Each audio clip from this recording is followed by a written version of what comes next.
rassurant qu'à coup dur on taffe ensemble. Mais ça ramène pas de petites coupures, ouais, comme tous mes gars. Je vive de ça, mais c'est pas le cas. Hélas man, faut bien que je trouve les sous autre part. Inséparable, on fait tout en 2-2. Dub sur joint de tes tympans sont pas prêts pour une prod de haine. Bienvenue dans In My Ghetto Blast sur Radio Campus X, édition spéciale avec le groupe marseillais La Pagaille qui nous a fait une petite visite. Salut les gars, ça va? Ça va, ouais. Ok, alors ils nous ont fait le plaisir de venir pour présenter leur nouveau projet et le premier projet, on va dire, ficelé du groupe qui est sorti le 7 novembre dernier, qui s'appelle Attitude Pagailleuse. Alors pour ma part c'est Gabesco, La Pagaille, le quartier sud de Marseille, et voilà. Juste ton âge, enfin moi tu... Ah ouais, je viens depuis moi. Ok, très bien. Ouais, moi c'est Raz, Raz, aka Raz Lapax, Razovic. Tu peux appeler comme tu veux, voilà, Raz, La Pagaille. Je vais avoir 21 ans, mardi. Donc, soyez là le 2 décembre. Bah, moi c'est Neto, enchanté. Voilà, mon signe astro c'est Bélier. Je suis né le 22 mars. J'ai pas mon bac. Hein. Entretien.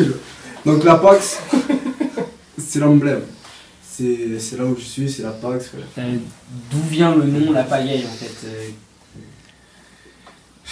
je sais que c'est loin à expliquer. Bah en fait, mais... je vais te dire la vérité, c'était l'époque des collectifs un peu. L'entourage et tout. Ouais. Et on aimait bien les trucs de la Clica, la Brigade, tu vois, tous les collectifs comme ça à l'ancienne. Et La Pagaille, ça a sonné marseillais en fait. Et comme nous on vient de là, on s'est dit, voilà, tu sais, La Pagaille c'est un mot provençal à la base. Pagaille ou je sais pas quoi, est-ce que c'est.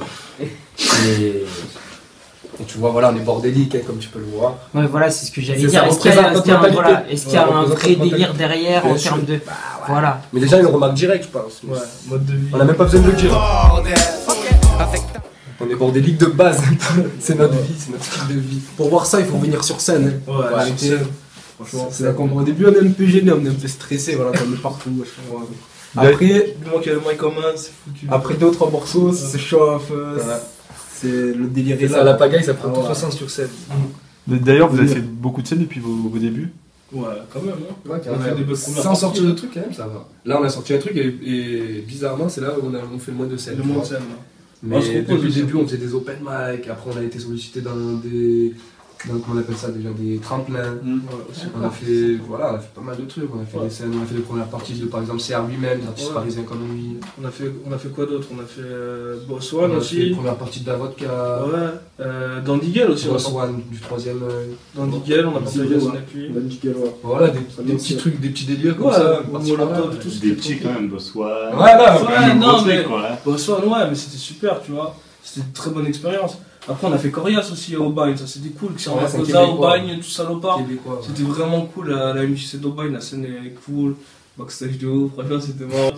Ah, c'est ça qu'on kiffe. Et Quand il y a des bananes dans les loges.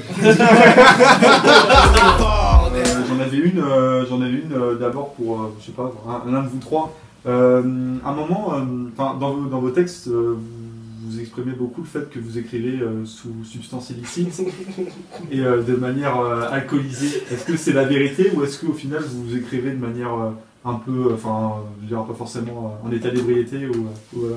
Déjà, pour répondre à la première partie de ta question, tu peux le voir ici même.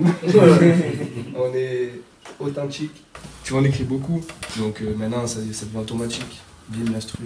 ok, bah moi j'avais une question, vous y avez un peu répondu, mais justement, dans les méthodes d'écriture, comment ça se passe? Est-ce que vous êtes tous les trois tout le temps ensemble pour écrire tout le temps, ça va être au studio ou chez l'un d'entre vous, ou vous vous répartissez les thèmes, chacun écrit dans son coin, ou est-ce que telle personne donne son avis sur les textes, enfin, comment ça se passe C'est surtout, on trouve une instru, un thème qui nous correspond, enfin, qu'on veut, tu vois, pour l'instru. On envoie un refrain, on part surtout d'un refrain, le plus souvent on part d'un refrain. Chaque texte, après, c'est nous. Faut être différent, faut innover. Mais Chaque après, texte est un bon niveau en fait. des fois t'as pas fini, t'écris fini au stud et tout, tu vois, avec une de mesure. Des T'as fois, pas bien Ah, mais compté. des fois c'est ça, C'est ça. des fois c'est ça qui rend le truc frais, tu vois.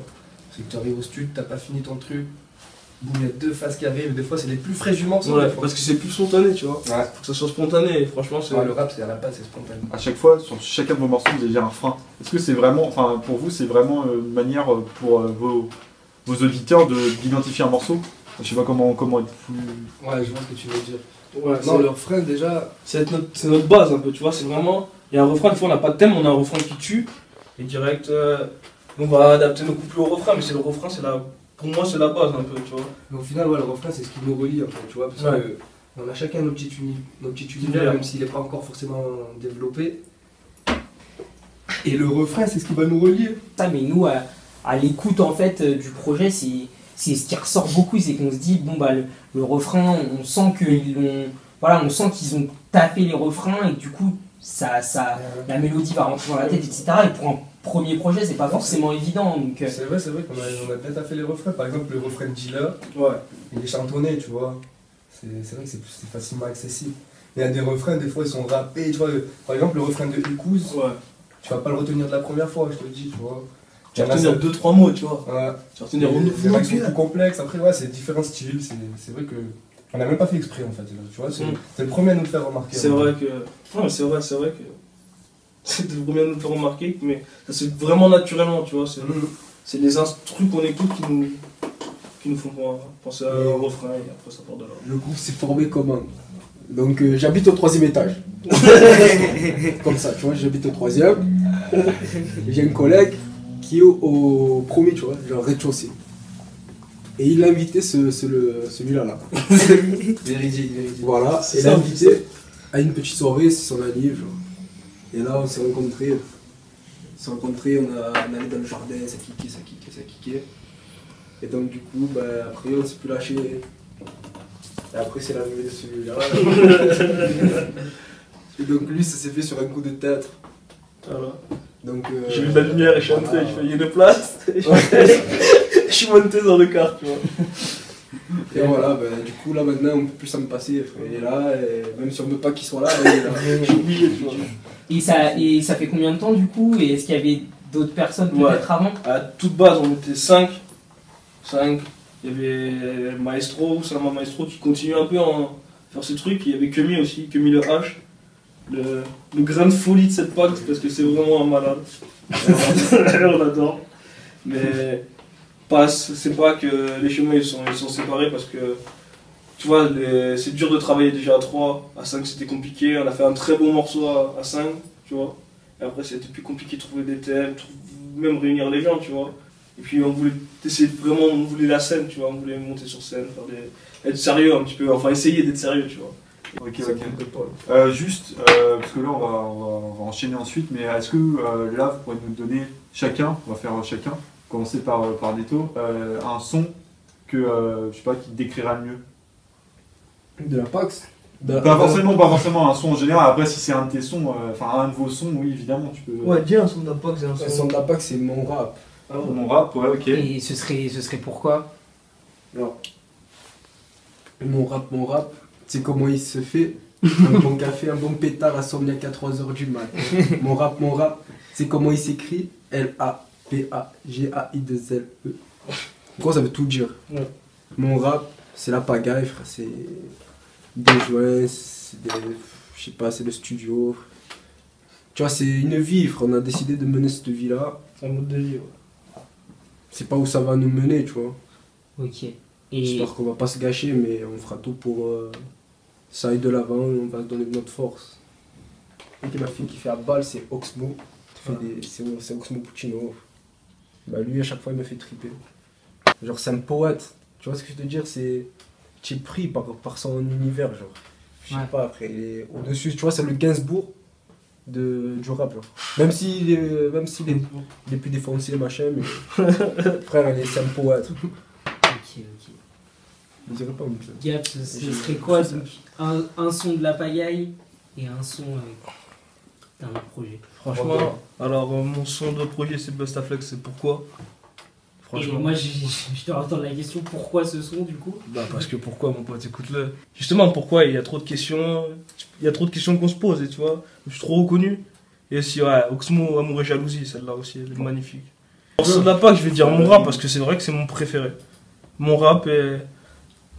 Faut contact ou mon rap, tu vois. Mais ouais, faut contact parce que toi tu as dit mon rap. Ouais. Non, vraiment. Et lui va dire écoute. Il laisse en venir. Ok. Ouais, moi je vais répondre. Ouais. Un son de la pagaille, je vais te dire. Ouais, écoute. Et, Sans surprise pour mes compatriotes. et j'ai encore envie de te demander pourquoi ce son en particulier? Parce que, je sais pas, ça. Tu vois, il a un fin de projet. Et. On dirait que ça annonce. C'est un début de ce qu'on va faire plus tard, tu vois, un petit peu. Un début. Hein. C'est juste une petite mèche qu'on allume, tu vois. Changement de flow, machin. Je pense que c'est plus vers quoi on va se diriger, tu vois. Un artiste qu'un morceau. Moi, je vais te dire un morceau et je vais me lancer. Mon texte, le savon. Ouais. Deuxième, je crois. Partie 2. Donc, sur. Voilà, celui-là, il m'a marqué, quoi. Ce morceau, je me le suis pris à 15 ans. Tu vois, il y a 15 ans, je comprenais même pas tous les mots, tu vois. Mais ça m'a. Et depuis, je le réécoute encore et je m'en laisse jamais, donc voilà. C'est ce morceau, pour moi. Enfin, pour revenir à vos sons, est-ce que vous pouvez nous parler de celui qui produit ou qui produit vos sons ou qui vous accompagne sur scène? Sur scène, on n'a pas de DJ fixe en fait. D'accord. On n'a pas vraiment de DJ fixe. On s'entend bien avec Elbino, celui qui a fait notre intro, on a travaillé plusieurs fois avec lui. Puis il y avait DJ Nash aussi à un moment qui était souvent derrière nous, on a fait des petits trucs.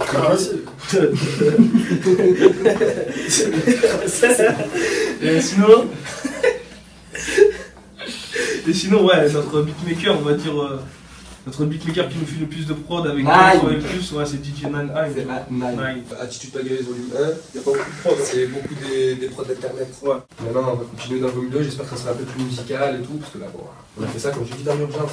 On a pris des prods d'internet, celles qu'on a kiffé, tu vois, le plus. Mais d'un côté, vous dites que c'est dans l'urgence, et d'un autre côté, il y a aussi des textes qui ressortent de longtemps, etc. Comment vous avez réussi à concilier les deux en fait? On a accumulé un certain nombre de sons en fait. Et au final, il y en a qui nous plaisaient plus vraiment. J'ai l'impression que ça peut rien à changer, je sais pas s'il va sortir un jour. On l'a enregistré, tu vois, ça devait être un truc pour conclure l'EP. Et au final, on l'a jamais sorti, tu vois, il y a 2-3 sons qu'on n'a pas sorti, même Vendetta, tu vois. Au début, non, on l'a pas sorti. J'y suis dessus. Non, c'est pas moi. Mais si, mais voilà, on a fait une sélection en fait, Sur un an, on a fait une sélection. Ouais, parce qu'on a mis un an aussi, parce que le problème c'est qu'on est dans un studio, voilà, il y a des disponibilités. Même financièrement, tu vois, on est en indé. Il y a personne qui nous aide, hein, c'est nos sous, et il faut les gagner aussi, les sous. Quand c'est blindé, t'as pas un studio sur un mois qui est bloqué pour toi, tu vois. Donc c'est toi qui prends tes dispos, machin, c'est ça. Justement, du fait que vous sortiez de la scène indé de Marseille, vous trouvez pas que c'est un peu, que c'est justement, c'est plus dur sur Marseille que ça pourrait être dans par exemple sur Paris ou sur Lyon, etc. Je sais pas. Non, je pense qu'ici il y a des vraies opportunités à prendre. Si tu as envie de te démarquer, à Marseille, tu as un vrai champ parce que y a qui sort de Marseille actuellement, tu vois? Bah, qui vend beaucoup, il y en a pas. T'as Joule qui a fait disque d'or. Soprano aussi. La Soprano, ouais, mais les psychiatres, tu vois, c'est des anciens. Ouais. Gros, ils ont plus rien à prouver, ça vaudra toujours. Il a pas trop. Des nouveaux, après, peut-être que je connais. Il y a Giri Mafia aussi, ils ont fait un truc avec Sultan, là j'ai vu il y a pas longtemps. Mais il y a la crime, mais la crime c'est un parisien marseillais. Ouais, il vient pas vraiment Marseille. Il s'est servi d'un, voilà, Marseille et tout, je sais pas après. Vu que t'as pas assez d'exposition, t'es connu qu'à Marseille, et au final, tu rappes pour d'autres rappeurs ou que ta ville ou le sud de la France, tu vois. C'est ça qui est, je pense que le vrai problème du rap actuellement, c'est que c'est trop centralisé. Je vais poser cette question. Qu'est-ce que vous pensez en fait de la rivalité Paris-Marseille? Donc c'est une rivalité qui peut se retrouver à travers le foot, à travers bien d'autres choses, etc. Et est-ce que au niveau du rap, vous pensez que c'est quelque chose qui est encore forcément d'actualité aujourd'hui? On a beaucoup opposé NTM et IAM par exemple. Est-ce que vous pensez qu'il y a justement des passerelles qui se font entre Paris et Marseille? Bah là, comme ça, moi, je pense à la crime. Le gars a été à Marseille pendant des années. Là, maintenant, il est à Paris, etc. Il se passe plein de choses par rapport à ça. Je sais que, par exemple, Gab, t'as aussi habité à Paris. Comment ça se passe dans votre tête? Est-ce que vous voyez ça de manière claire ou pour vous, il se passe plein de choses par rapport à cette rivalité? Pas trop, hein. Dans le rap, je trouve que... Non, regarde, t'as 2 feats là qui prouvent que, en fait, genre la rivalité, t'as le truc Alonso et Black M, bon, et Alonso et Booba, mais c'est... Là, je pense pas que la rivalité dans le rap, ça vienne de Paris-Marseille ou quoi, y a pas trop de trucs, à part des petites piques de temps en temps, genre de Salif, il fait des trucs sans Marseille, tu vois, ou même Khalif, tu vois, c'est presque pareil, tu vois, ou Khalif fait des trucs comme ça, mais c'est normal. Après, je pense que quand tu nais dans une ville, t'es pour le club où t'as grandi, tu vois, dans la ville où t'as grandi, c'est normal. Ah, mais pour parler de foot. Toujours dans l'émission In My Ghetto Blast sur Radio Campus X. Avec la pagaille. Avec la pagaille. Alors, autre question, les gars. Par rapport à vos passions, donc on a compris que toi c'était le foot, que Gab c'était le graphe, l'art de rue. Ouais, Neto, c'est quoi pour toi ton hobby ou ton passe-temps? Mon hobby, c'est le hip-hop. Avant tout? Ah ouais, avant tout, je fais que ça. Si je dois m'inspirer de quelque chose, par exemple lire un livre, un truc qui te fume le cerveau, tu vois. Tu lis un livre, bah, tu t'inspires parce que c'est le hip-hop, tu vois. Tu t'inspires pour tes textes. Si tu regardes un film, parce que tu vas t'inspirer. Genre, tu vois ce que je te dis? Tu trouves des thèmes dans n'importe quoi, frère, tu t'inspires de partout. Donc voilà, mon hobby c'est le hip-hop. Ok.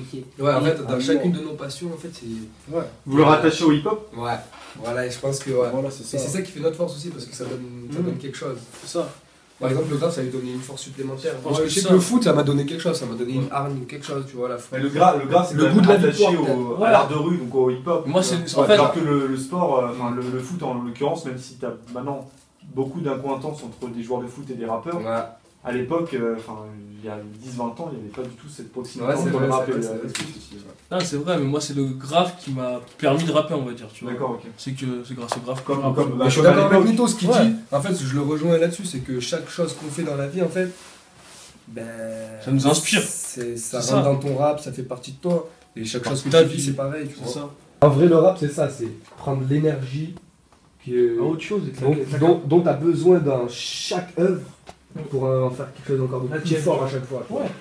Et Les le rap, sons, c'est ça des qui est choses beau comme dans le rap, tu vois. C'est une musique de voleur, tu vois, un peu, c'est C'est ça. un peu voleur, Mais ça tue. mais justement, Oui, c'est tu une prends magnifique du rock, tu dans le prends du sens, blues, dans le tu sens prends de la voleur, soul, ça tue. c'est-à-dire voilà, tu prends un Tu peu de toutes les. Tu t'appropries, c'est pas les tu influences et t'appropries. tu vas te l'approprier. Voilà, et d'une façon, parce que tu vois, tu chantes pas, tu parles pas, c'est un flow, c'est, tu vois, c'est vrai que c'est particulier le rap. C'est pas particulier, chanter, le c'est pas rap. parler, voilà. c'est une mélodie dans ta tête que tu vas mettre des mots dessus, tu vois, un peu. Mais maintenant, plus il se développe et plus ça devient un art et une musique apparente. Et industriel, ça devient vraiment Ça devient industriel industriel, maintenant. ouais. Surtout ce qui est bien, enfin, maintenant les bons sons, tu vois, tu peux être un de très très bons rappeurs, mais si ton bon son n'est pas bien mixé, bien masterisé, bien avec des bonnes prises de voix en studio, ça ne servira presque à rien, tu vois. Je pense qu'il faut que ça soit personnel, tu vois.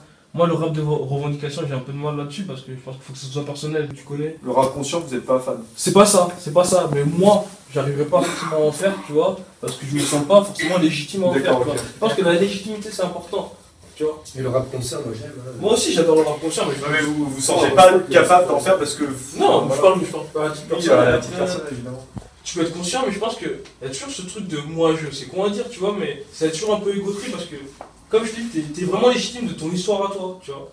Vous vous sentez peut-être conscient En fait, par on rapport à est- quelqu'un, moi, je vous veux êtes, dire, on vous est- êtes les conscients de On quelqu'un. est en fait. nous, des fois on est conscient, des fois on est défoncé, des fois on est consciemment défoncé. Là, c'est votre état ou pas? Vous êtes consciemment défoncé? La Pax bébé. Ok, On calme. ok, on est toujours sur Radio Campus X dans l'émission In My Ghetto Blast. Là, l'interview de La Paillette touche à sa fin. Voilà, je tiens à dire que c'était un moment super sympa. On a bien partagé, c'était cool. Et là, pour finir, on va faire une sorte de jeu, si je puis dire, avec en fait, on va vous proposer 2 propositions de réponses. et vous devez en choisir une et il n'y a pas de joker. Donc voilà, ça se passe Faudra comme expliquer ça. un minimum quoi. Ça se passe Dire, comme voilà, ça. tel choix, parce À que- chaque réponse, il faudrait expliquer. 5 jokers À chaque- Si vous avez un joker, vous pouvez le passer à votre voisin. Ah à chaque réponse, il faudra expliciter un peu le choix. Et puis voilà, donc c'est Je vais parti. commencer. Antoine, Alors, je te laisse commencer. alors je vais, on va commencer par Neto. C'est plutôt Carteron ou Bader Harry? On a switché. Carteron, direct, mais Carteron, frère. D'accord, ok, Carteron. Et Carteron, et pourquoi Carteron alors Voilà. Je voulais faire le communautaire, parce que c'est un bon moi, tu vois. Et même, il fait trop rire, frère, c'est un malade. Non, mais Carteron, tu vois, c'est. Même, mais je connaissais pas avant ses vidéos sur YouTube, tu vois ce que je veux dire, il a tout gagné, le mec. Il s'est. Dans sa connerie, c'est un génie, tu vois ce que je veux dire. Il a tout gagné, il fait rigoler. Mais en plus, il se tape bien. C'est un malade, les gars, Joe. Est-ce que vous êtes plus Willy Sagnol ou Colonna? Yvan Colonna Yvan Colonna. Yvan Colonna, mon pote. Eh oui, Joule ou Masca de section d'assaut? Ah bah, rien que c'est. Pour la proximité, Joule. Ouais. D'accord. Forcément, forcément. Jules, je sais pas, il est au phénomène. Et puis Joule, on l'a croisé en freestyle. Voilà, Faut c'est un voir gars ça, d'ici, mon gars, c'est un tu gars de vois. Marseille, c'est un gars de- Même ça, mon Uniquement pour la proximité ou parce que vous appréciez un peu ce qu'il fait? Non, je préfère Jules que Masca aussi. D'accord, ok. Après, Même pour ce pour ce qu'il a fait avant Jules, tu vois, Masca, j'ai jamais trop accroché. En fait, quand on a écouté votre projet, on a vu pas mal de références, que ce soit cinématographique ou même au niveau des séries. D'où cette question, même si je pense qu'on connaît déjà la réponse. Est-ce que vous êtes plutôt Oz ou Desperate Housewives? T'es sérieux? T'es sérieux? On sait jamais, hein. Qui est l'auteur là On sait jamais, on sait Qui est jamais. l'auteur Non, mais non. Oz. Incontestablement. D'accord, Oz et du coup, est-ce Mais que tu vois pourquoi? alors S'il te plaît, dis-moi pourquoi? est-ce que voilà, je vais pas dire pourquoi, mais dans quelle manière Oz vous a marqué en fait? Ou que ce soit Oz ou même une n'importe quelle série qui Oz soit ou n'importe quelle basée série. sur le. Oz, en fait, les histoires, machin, le scénario, il est pourri. Mais ce qui est intéressant dans Oz, c'est les dialogues. Les dialogues, putain, les scénaristes. Ouais. Et même, tu vois, quand le mec en foot, Non, mais il arrive et il commence à C'est raconter les dialogues, histoires les et tout. dialogues. Et les voix off et tout. C'est Le malade. mec, Le Je nazi. dis quoi Je dis dans une phrase, je dis quoi Je dis j'envoie plus de punchline que l'infirme dans Oz. Voilà, rien Ça que veut ça. tout dire. L'infirme, c'est tu sais, le mec en fauteuil roulant là. Hmm. Et lui, à chaque début, à chaque Ouais, milieu et à chaque- chaque voilà. fin d'épisode, il Il te marque le t'envoie truc.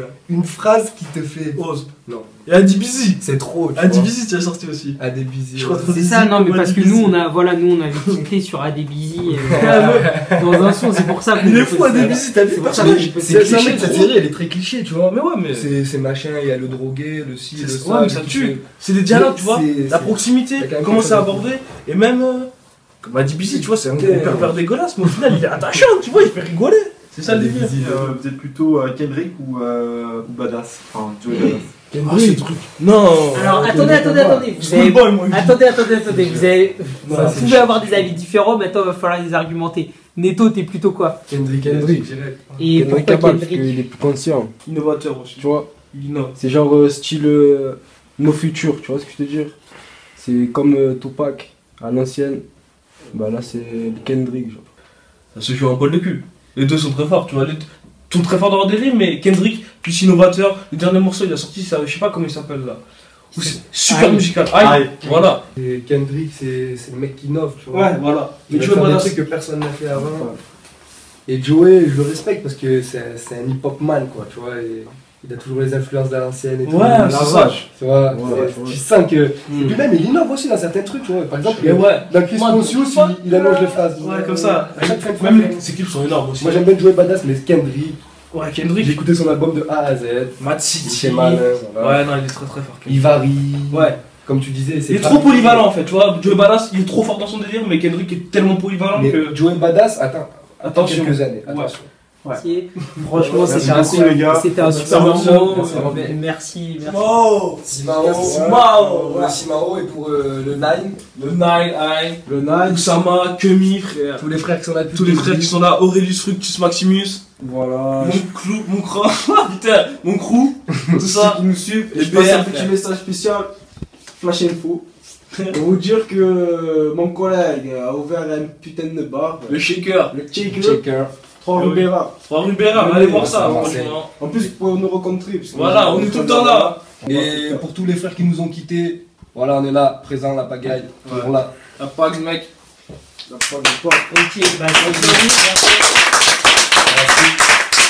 Mon rap et moi on a faim, on ne fait qu'un. Arène fait tout café, le café cool. Mon rap, c'est comment il se crée. Un petit café, un petit pétard, insomniaque à 3h du matin. Mon rap, c'est comment il s'écrit.